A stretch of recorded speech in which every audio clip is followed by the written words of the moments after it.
Eu até pretendia pregar sobre Caleb hoje, mas o pastor pregou, ele leu meu pensamento durante a semana. Na verdade, nós conversamos sobre Caleb essa semana. Eu falei, eu vou pregar sobre isso. E hoje ele chegou e pregou sobre Caleb. Mas nós vamos fazer algumas citações ainda nessa palavra. E um outro dia nós vamos estar pregando a mensagem por completo. Marcos capítulo 8. Marcos capítulo 8, versículo 31. Vamos ler alguns versículos aqui, talvez alguns mais do que eu tenho em mente. Marcos 8:31 diz: E começou a ensinar-lhes que importava que o Filho do Homem padecesse muito e fosse rejeitado pelos anciãos e pelos príncipes dos sacerdotes e pelos escribas, e que fosse morto, mas que depois de 3 dias ressuscitaria. E dizia abertamente estas palavras.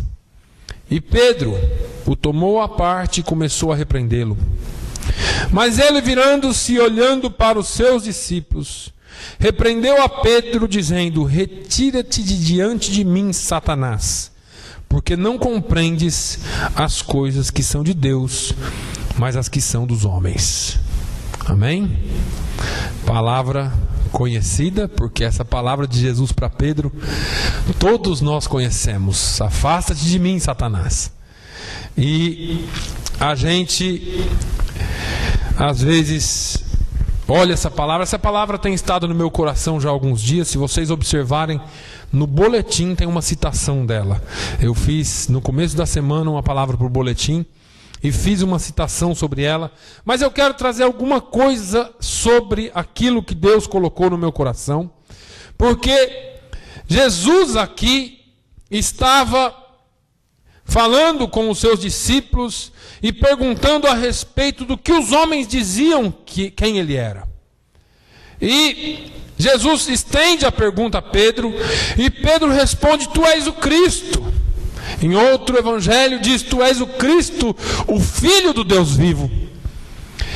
E em cima disso Jesus faz até, em um outro evangelho, faz até uma alusão a Pedro, dizendo: Pedro, não foi carne ou sangue quem te revelou essas coisas, mas foi o próprio Deus quem te revelou.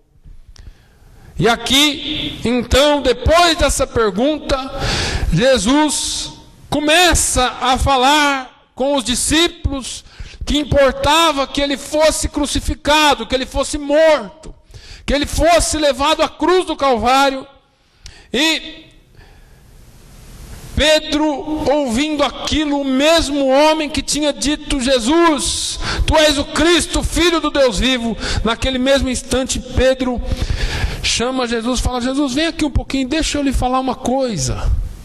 E Jesus falou: o que foi, Pedro? E Pedro falou assim: Jesus, para de falar esse negócio. Que coisa é essa de morrer? Que negócio que é esse de ir para a cruz? Que história que é essa? Agora o Senhor vem falar um negócio desse para a gente. Não fala um negócio desse, Jesus, por favor. E talvez Pedro falou aquilo e Jesus, quem sabe, deveria ter virado para Pedro e dito: realmente você acredita que eu sou Cristo, que eu sou Filho de Deus e se preocupa comigo? Você me ama tanto, Pedro, que se preocupa comigo a ponto de não querer que nada aconteça comigo. Só que a resposta foi um pouco diferente daquilo que Pedro ou os outros esperavam.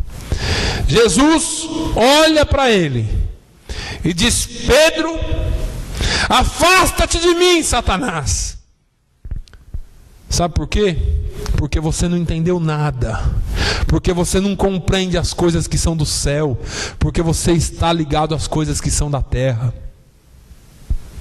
Eu quero, baseado nessa palavra de hoje de manhã, falar sobre algumas coisas que nós teremos que atravessar, mas baseados e confiados na promessa de Deus, nós caminhamos avante. Jesus chamou a atenção de Pedro e repreendeu a Pedro, porque Pedro não entendia as coisas que estavam por acontecer. Porque a despeito de tudo aquilo que Jesus vinha ensinando, de que Jesus vinha fazendo, Pedro ainda estava como que se fosse grudado ou arraigado nas coisas da terra. Jesus sabia de onde ele tinha vindo e para onde ele estava indo. E só quem tem essa segurança pode passar e enfrentar as coisas dessa vida sem nenhum problema. A palavra de Deus contém na palavra de Deus contém cerca de 8.100 promessas, um pouquinho menos ou um pouquinho mais, de acordo com a visão de cada um.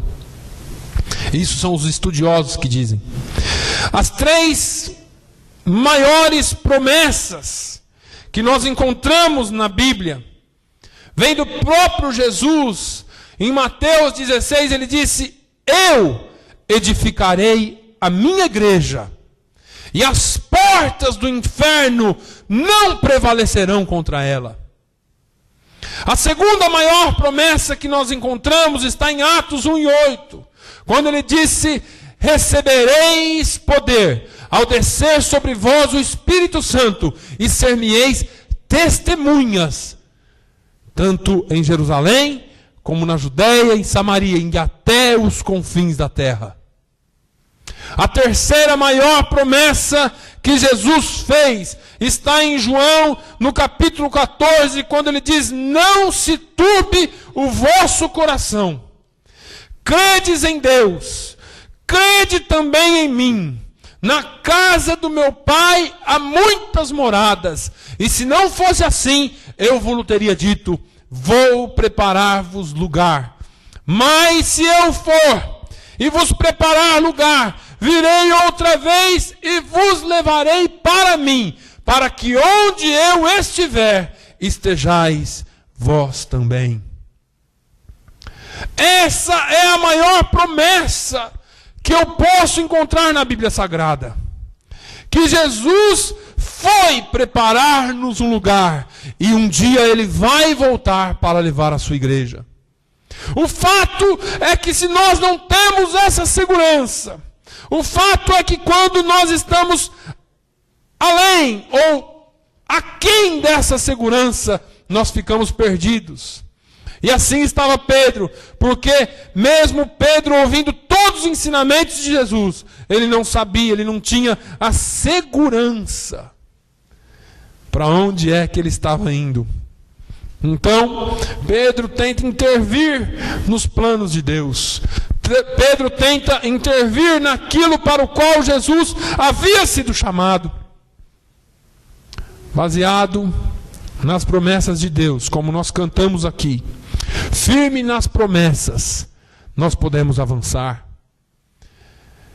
Outra grande promessa que Jesus fez, em Mateus 28, quando ele diz que todo poder lhe havia sido dado no céu e na terra, ele termina a sua palavra dizendo: e eis que estou convosco todos os dias, até a consumação dos séculos.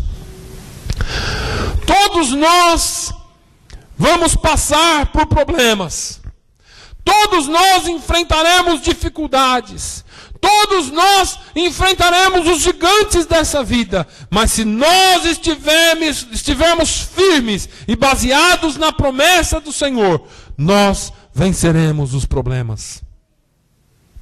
Eu quero voltar um pouquinho na palavra de Deus.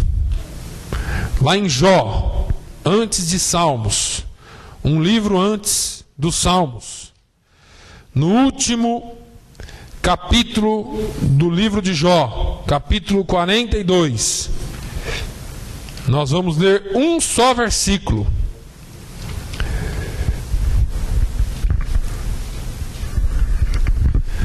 Capítulo 42.